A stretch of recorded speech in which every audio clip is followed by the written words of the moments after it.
He was an emperor by title, a puppet by trade, and in his former life, a man drowning in spreadsheets.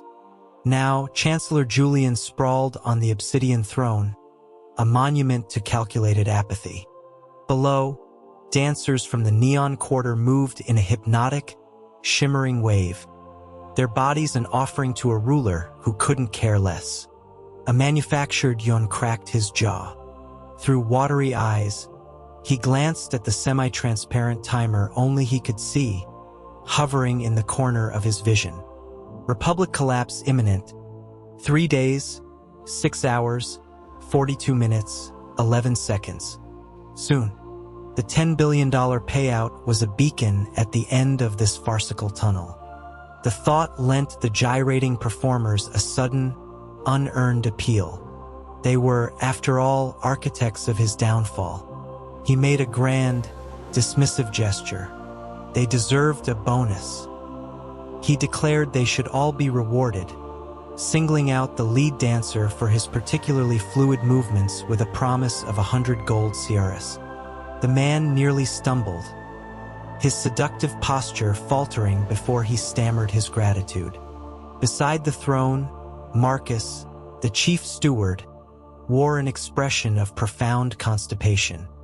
His silence spoke volumes about the Chancellor's increasingly eccentric behavior over the past month. First, Julian had dispatched the entire cabinet, led by the stern old Secretary of State, to the barren northern territories.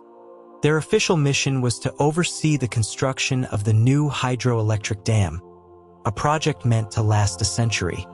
It was, in truth, a gilded exile. Then came the endless parties, the river of imported champagne that flowed through the halls of the Pinnacle while state reports gathered dust in unopened cabinets. And most bizarrely, the daily, feverishly penned letters to General Adrian Thorne, the very man leading an army to the capital's doorstep. Marcus felt the Republic's founding fathers were likely spinning in their memorial crypts. He cautiously offered a restorative tonic, suggesting that His Excellency consider his health. Julian waved it away, rubbing his hands together with an excitement that bordered on mania. He asked Marcus if his personal vaults were packed, specifically inquiring about the cases of rare diamonds and a matched pair of crimson sculptures gifted by a foreign dignitary. These, he announced cheerfully, were his retirement fund. Marcus's expression conveyed a silent, profound doubt about whether General Thorne's advancing army would permit such a comfortable retirement. A quick death seemed the more probable outcome. But Julian had no such fears. The system was infallible. He just had to play his part. The cornered tyrant who, upon Thorne's triumphant arrival, would meet his end with a theatrical display of terror. Then he would be home, rich beyond his wildest dreams. The fate of this half-baked novel's world was not his concern. He was merely an actor playing a villain's role. He stroked his chin, considering the character of Adrian Thorne. The book had painted him as a paragon of virtue, a brilliant tactician whose heart belonged to a heroine who never even appeared before the story abruptly ended. Julian was simply the most crucial stepping stone on Thorne's path to glory.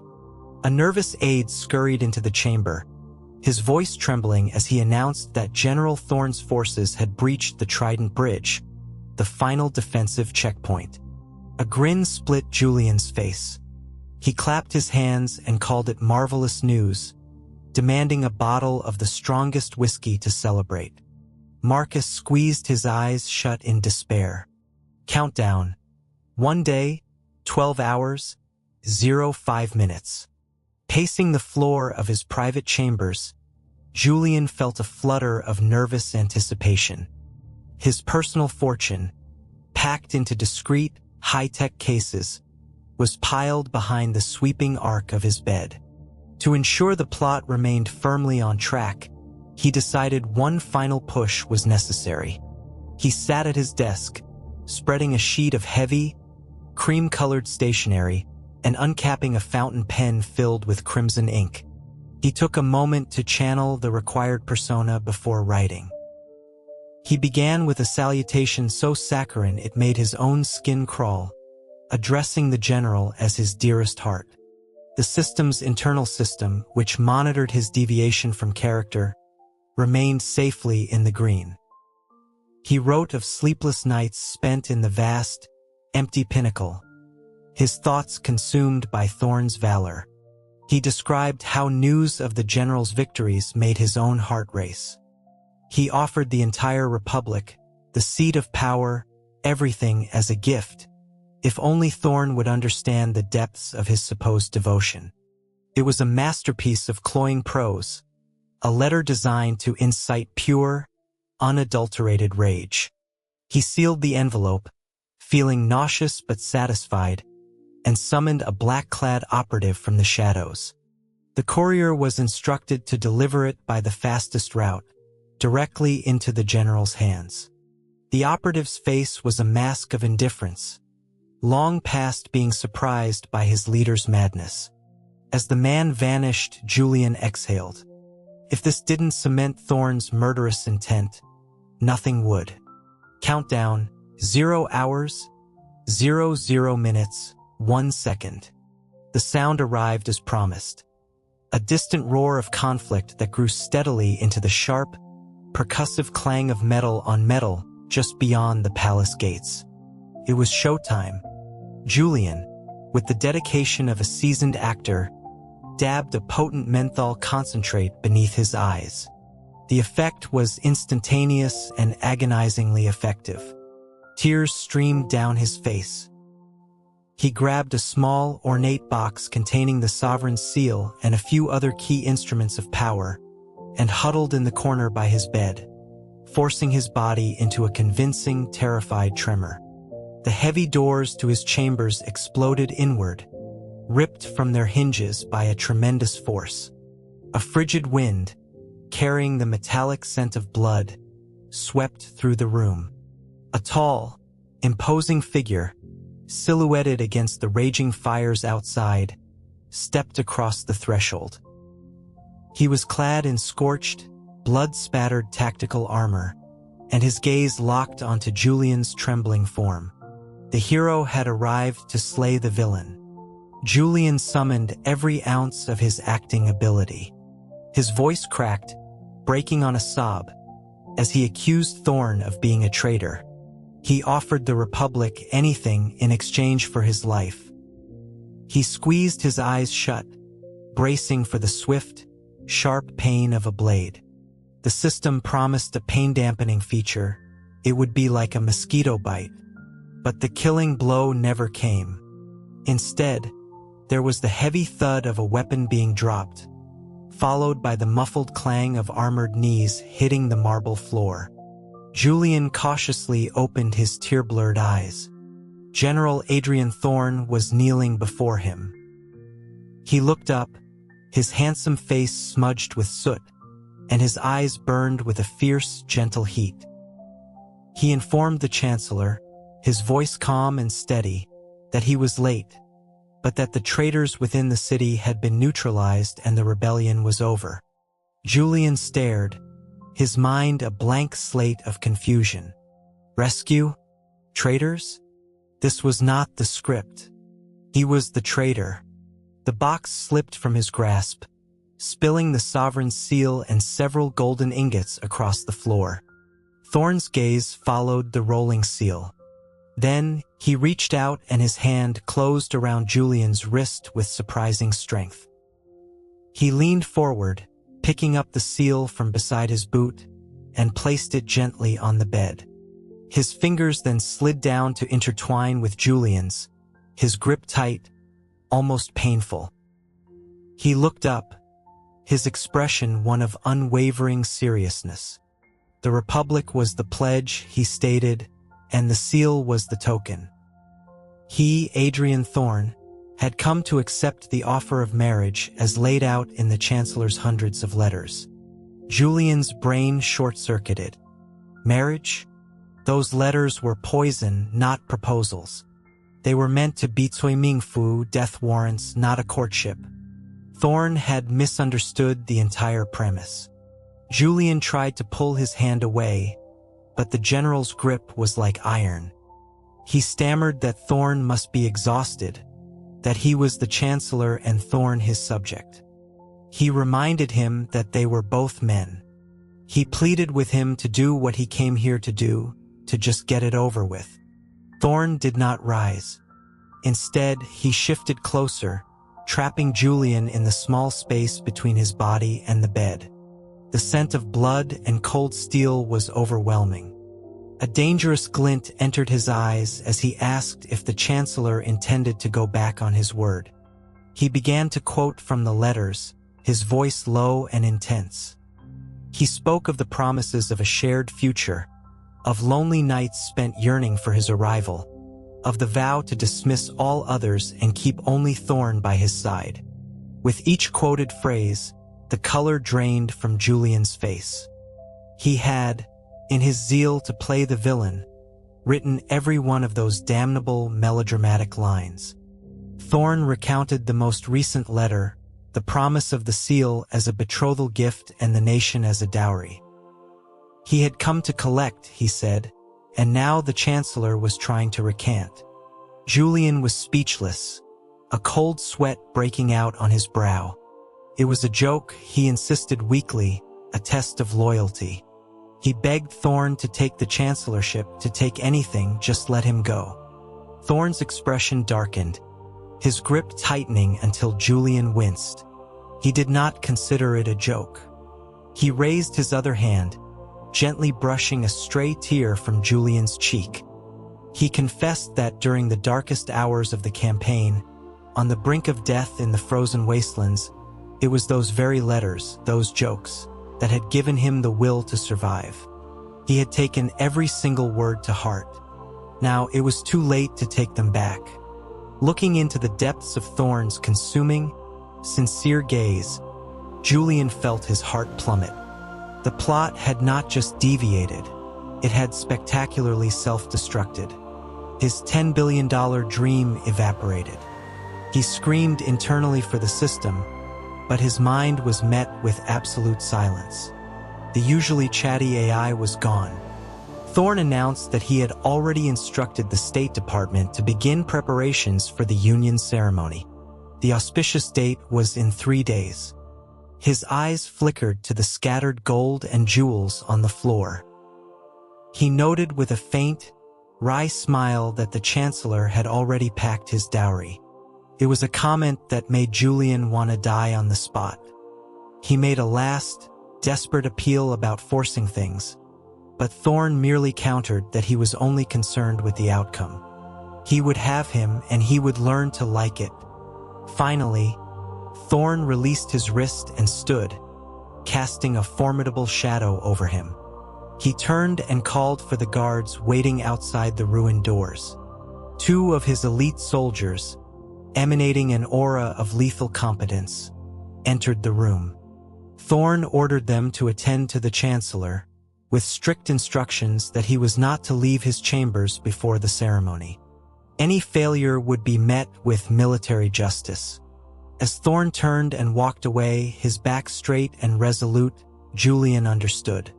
He, Julian, had failed to lose his nation. His fortune was gone. And in 3 days, he was to be forcibly married to the novel's protagonist. He stared at the ornate, closing doors and wondered where, in all the celestial hells, it had all gone so wrong. He snatched a diamond from the floor and hurled it at the door, his scream of frustration echoing in the sudden silence. He called for his aide. Marcus scurried out from behind a large decorative screen, his face a perfect mask of bewildered innocence. Julian demanded to know what happened, why Thorn hadn't followed the script. The old steward, nearly in tears, explained that the general had marched into the capital and declared he was securing the government, incidentally crushing a few rogue militia units along the way. His primary objective, he had announced to all, was to protect the chancellor.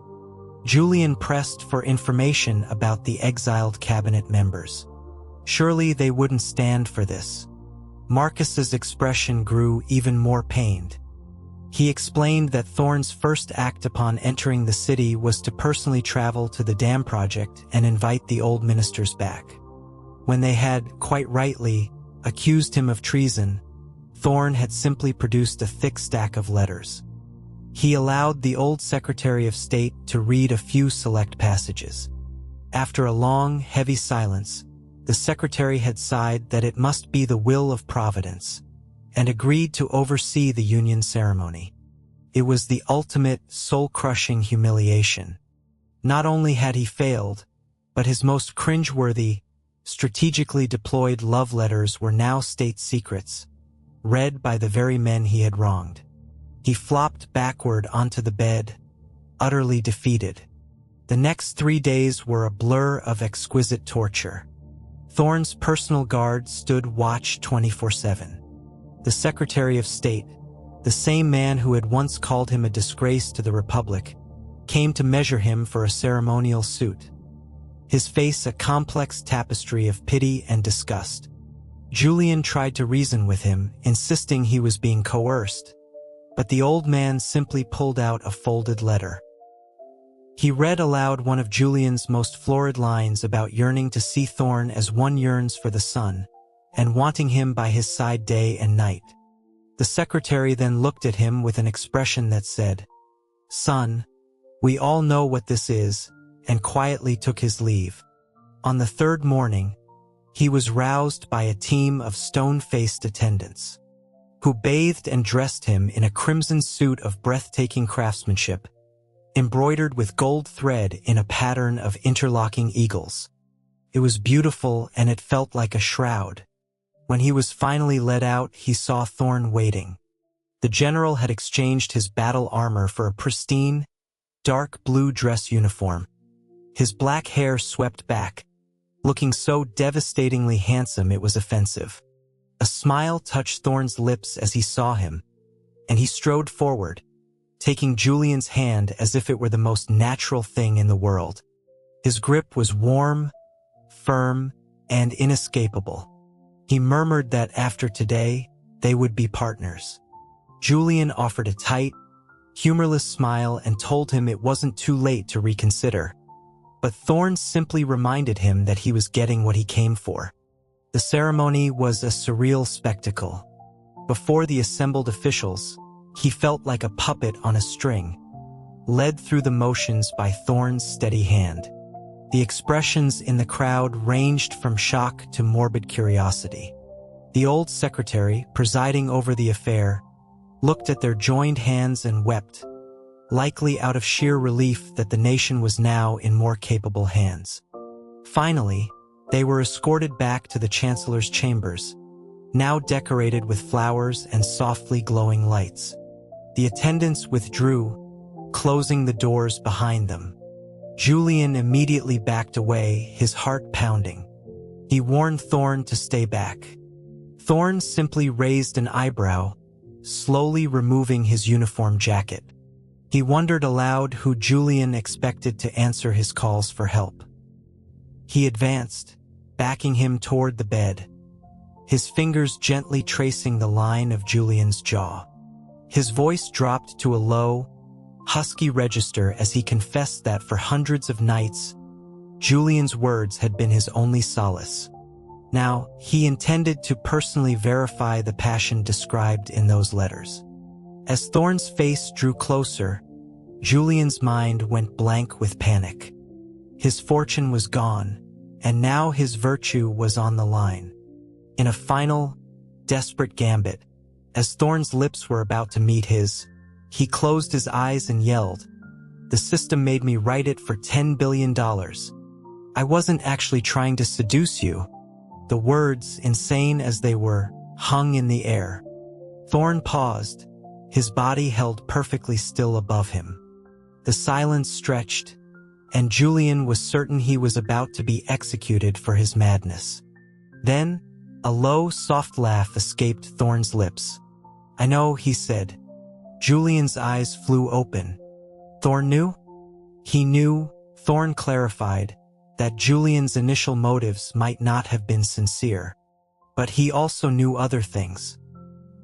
He knew that Julian had arranged for the old and the sick among the palace staff to be secretly evacuated before the city fell. He knew Julian sent the loyal cabinet members away not as punishment, but to protect them from the ensuing chaos. He knew that the gold from the treasury had been anonymously converted into food and medical supplies for the refugee camps outside the city walls. And he also knew, he said, his thumb stroking the pulse point on Julian's wrist, that every time Julian had written his name, the pen stroke softened, a stark contrast to the aggressive scrawl of the rest of the letters. Julian was stunned into silence. A disembodied voice suddenly echoed in his mind, cold and mechanical. System reactivated. Detecting major plot deviation. Final outcome recalculating. The system was back. He screamed at it internally to get him out, that the whole thing was a bust. Recalculation complete, the voice announced. Mission objectives met. The ruling power was overthrown. The protagonist has seized control. Core directive complete. Issuing reward. A surge of elation shot through Julian. The money. Error. World Anchor Point Adrian Thorne has issued a priority override. Rule conflict. Recomputing. His hope died as quickly as it had been born. Computation complete. The voice continued. Reward altered. Option A. Return to original world with a revised cash prize of $1 million. Option B. Remain in this world permanently. Forfeit cash prize and acquire permanent residency and a binding, proprietary relationship with the world anchor, Adrian Thorne. $1 million. It was an insult. And what in the hell was a proprietary relationship? Thorne seemed to sense his distraction, his teeth grazing Julian's collarbone, sending a jolt through him. The system began a 10-second countdown. 10, 9. Julian looked into Thorne's eyes, seeing his own flushed, conflicted face reflected there. 8, 7. He remembered Thorne kneeling, saying he had come for him. 6, 5. He remembered the sincerity when Thorne said he'd believed every word. 4, 3.